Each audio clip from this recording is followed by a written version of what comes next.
ગુજરાતના બગદાણાની અંદર યુવાન નવનીતભાઈ ઉપર જીવલેણ હુમલો કરાવનાર માયા આહિરના દીકરા જયરાજ આહિર દ્વારા જીવલેણ હુમલો કરાવવામાં આવ્યો, જેમાં અસામાજિકની ટોળકી બનાવી જાનથી મારી નાખવાના ઈરાદેથી ખૂબ માર્યો અને હાથ પગ ભાંગી નાખ્યા, જેની સમગ્ર ગુજરાતના રાજકીય આગેવાનો હોય, સામાજિક આગેવાનો હોય કે ધાર્મિક આગેવાનો હોય, તમામ યુવાન આગેવાનોની એક જ માંગ હતી કે ક્યાંક ને ક્યાંક પ્રશાસન દ્વારા માયા આહિરના દીકરા જયરાજને બચાવવામાં આવે છે। ખરેખર આખી ટોળકીની રચના કરી અને આ નવનીતભાઈ ઉપર હુમલો કરાવ્યો, એની ઝીણામાં ઝીણી તપાસ કરવા માટે પૂરી તાકાત લગાડી, પણ ક્યાંક ને ક્યાંક પ્રશાસન મારફતે આને ખૂબ બચાવવા માટે પ્રયાસ કરવામાં આવ્યા, પરંતુ સમગ્ર ગુજરાતના કોળી સમાજના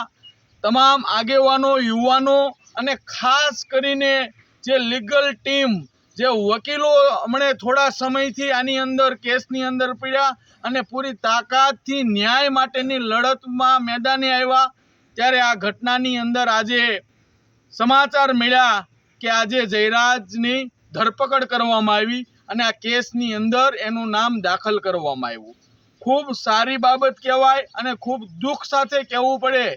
કે જીવલેણ હુમલો થાય, 1 મહિના જેટલો ટાઈમ થાય ત્યાર પછી આવા અસામાજિક તત્વોની ધરપકડ થાય, આ તો ખૂબ સારી બાબત કહેવાય કે ગુજરાતની અંદર હજી આ લીગલ ટીમ એટલે કોળી સમાજના વકીલો પૂરી તાકાતથી સમાજની પડખે ઊભા રહી અને સમાજને મદદરૂપ થયા।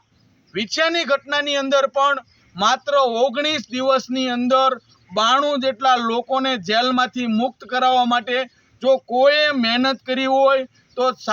તમામ શ્રેય વકીલોને જાય છે। કોળી સમાજના તમામ વકીલોનો ખૂબ ખૂબ આભાર બંને ઘટનાની અંદર માનવામાં આવે છે અને એ લોકોએ 1 પણ રૂપિયો લીધા વગર કોળી સમાજના દીકરાઓને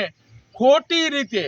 ભાજપ સરકારના દ્વારા જેલમાં પૂરવામાં આવ્યા હતા, ત્યારે તમામ લોકોને મફતમાં છોડાવવામાં આવ્યા છે। ત્યારે બગદાણાની ઘટનાની અંદર પણ તમામ વકીલોનો ખૂબ ખૂબ આભાર, સાથોસાથ રાજકીય આગેવાનો, ધાર્મિક આગેવાનો અને યુવા આગેવાનોને પણ ખૂબ ખૂબ અભિનંદન કે આની અંદર પૂરી તાકાત લગાડી, જેથી કરીને આ જે અસામાજિક તત્વોની ટોળકી બનાવી માયા આહિરનો દીકરો જયરાજ દ્વારા આપણા કોળી સમાજના યુવાન નવનીતભાઈના હાથ પગ ભાંગવામાં આવ્યા હતા, જાનથી મારી નાખવાની કોશિશ કરી। આજ ક્યાંક ને ક્યાંક પ્રશાસન આ